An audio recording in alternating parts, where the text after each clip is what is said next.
और राष्ट्र सर्वोपरि में अब बात करते हैं मेरठ की। मेरठ की आयुर्वेदिक डॉक्टर खुशहाली की शादी बड़े धूमधाम से की गई थी, लेकिन शादी के महज 7 महीने में खुशहाली की खुशहाली तो अब देखिए पूरी तरह से खत्म हो गई। ग्रहण लग गया। खुशहाली का शव उनके ही क्लिनिक में फंदे से लटका हुआ मिला।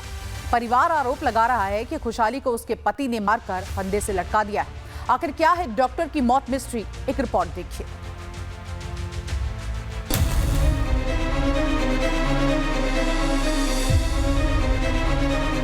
उनकी मांग पहले से ही शुरू हो गई थी। उनकी मांग पहले थार की थी। थार हमने उनको साफ मना कर दी। दहेज के लिए मेरी बेटी को इतना परेशान किया, मेरी बेटी के नाम पे इतने लोन लिए उन्होंने कि मेरी बेटी डिप्रेशन में आई। मेरठ की डॉक्टर खुशहाली की शादी 14 जनवरी 2026 को डॉक्टर मयंक चौधरी से हुई थी। बेटी का घर बसने से परिवार खुश था, लेकिन परिवार को कहां मालूम था कि 7 महीने पहले जो 7 फेरे लिए गए वो खुशहाली की जिंदगी को समाप्त कर देंगे। उनकी मांग पहले से ही शुरू हो गई थी। उनकी मांग पहले थार की थी। थार हमने उनको साफ मना कर दी। निरंतर मांग चलती रही कि अब तू फ्रिज ले आ, वो हमने पूरा किया। अब तू क्लिनिक का फ्रिज ले आ, वो हमने पूरा किया। अब भाई से मयंक खुद पैसे लेता गया। वो सारे ट्रांजैक्शंस हमने पुलिस को दे दिए हैं। शादी के बाद उसको और लगातार ताने मिलते रहे कि तेरी भाभी ने हार भी नहीं दिया। निरंतर उस पर प्रेशर किया।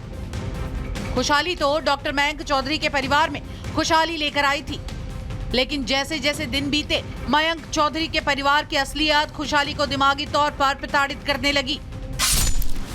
खुशहाली का शव मेरठ के पल्लवपुरम फेज 2 स्थित क्लिनिक में फंदे से लटका हुआ मिला। परिजनों ने पति और ससुराल पक्ष पर दहेज उत्पीड़न और हत्या का गंभीर आरोप लगाया। भाई ने दावा किया कि खुशहाली के हाथ बंधे हुए थे और हत्या के बाद शव लटकाया गया है। खुशहाली ने आत्महत्या की है या फिर उसकी हत्या हुई है, ये तो पुलिस की जांच के बाद ही पता चलेगा। लेकिन फिलहाल जो पता चला है वो ये कि डॉक्टर मयंक चौधरी के पूरे परिवार को कटघरे में खड़े कर रहा है। परिजनों का आरोप है कि शादी के बाद पति पत्नी के बीच विवाद शुरू हो गया था। परिजनों का आरोप है कि पति मयंक ने खुशहाली के नाम पर 15 से ज्यादा लोन ले रखे थे और दहेज की मांग कर रहा था। दहेज के लिए मेरी बेटी को इतना परेशान किया, मेरी बेटी के नाम पे इतने लोन लिए उन्होंने कि मेरी बेटी डिप्रेशन में आई। मैं अपनी बेटी से रात को 15 नवंबर की रात को काफ़ी टाइम तक 10-11 बजे तक, जो मुझे सही से याद नहीं, मैं बात करता रहा, उसको समझाता रहा। मैं बेटा कोई नहीं, मैं आने वाला हूँ, मैं छुट्टी से आऊँगा और तुम्हारी इस समस्या का समाधान कराऊँगा, परेशान मत हो। लेकिन मेरी बेटी नहीं रही साहब। परिवार का दावा है कि 29 जुलाई को मारपीट के बाद खुशहाली अपने घर आ गई थी और तब से वहीं रह रही थी। 16 अगस्त की सुबह खुशहाली अपने घर से निकली और पल्लवपुरम स्थित अपने क्लिनिक गई। फोन न उठाने पर परिजनों ने जाकर देखा तो खुशहाली का शव संदिग्ध परिस्थितियों में फंदे से लटका मिला। आप ये हॉस्पिटल देख रहे हैं। इस हॉस्पिटल की पहली मंजिल पर आप देखिए Raghu Ayurveda and naturopathy centre यहाँ पर खुला हुआ है और इसी सेंटर के अंदर डॉक्टर खुशहाली, जिनका नाम भी नीचे लिखा हुआ आपको बोर्ड पे नजर आएगा, वो प्रैक्टिस कर रही थी। 10 महीने पहले ही ये जो सेंटर है वो खोला था, लेकिन जानकारी जो मिल रही है रविवार सुबह तकरीबन 6:15 बजे डॉक्टर खुशहाली अपने घर से यानी कि अपने मायके से निकली, सीधा इस सेंटर में पहुंची। डॉक्टर खुशहाली का भाई रजत जब 10:15 साढ़े 10 बजे के आसपास रविवार को इस क्लिनिक में पहुंचा तो कमरे के अंदर खुशहाली का जो शव है वो चुन्नी से लटका हुआ मिला। खुशहाली का परिवार मयंक चौधरी पर जो आरोप लगा रहा है वो संगीन है।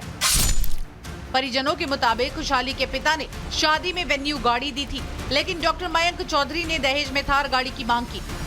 शादी के बाद भी अलग अलग तरीकों से दहेज की मांग की जाती रही। हमेशा उनकी डिमांड रहती थी, बेटी को बार बार टॉर्चर किया जाता था, परेशान किया जाता है कि अपने घर से लोन पैसा लेके आओ, इसके लिए पैसा चाहिए, कमी अगर कोई उनको कमी दिखाई दिया, उन्होंने कितने लोन मेरी बेटी के नाम पे लिए, जो तुरंत मेरे लोन लिए, जो 10-15 लोन जो उसमें एक्टिव है। उनकी थार की मांग थी, लेकिन हमने थार नहीं देके 1-2 बार हमारी गाड़ी चेंज भी हुई। हमने उनको वेन्यू दिया, वेन्यू शायद उनको पसंद नहीं आई, उन्होंने उसके ऊपर भी लोन लिया और बेटी का टॉर्चर किया। फिलहाल मेरठ पुलिस हत्या और आत्महत्या दोनों पहलुओं से मामले की जांच कर रही है। खुशहाली के पति मयंक और ससुर हरेंद्र को गिरफ्तार कर लिया गया है। पुलिस फोन में चैट और वॉइस मैसेज की भी जांच कर रही है।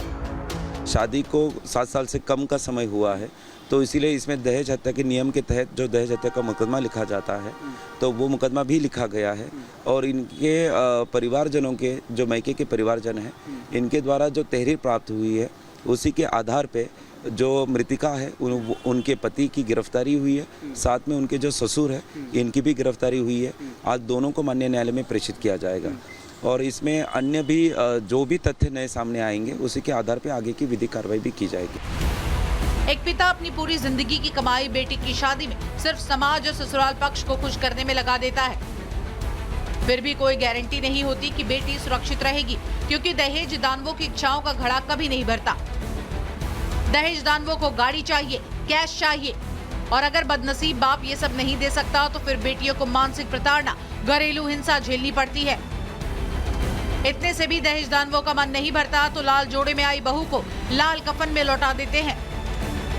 Bureau report, Republic Bharat.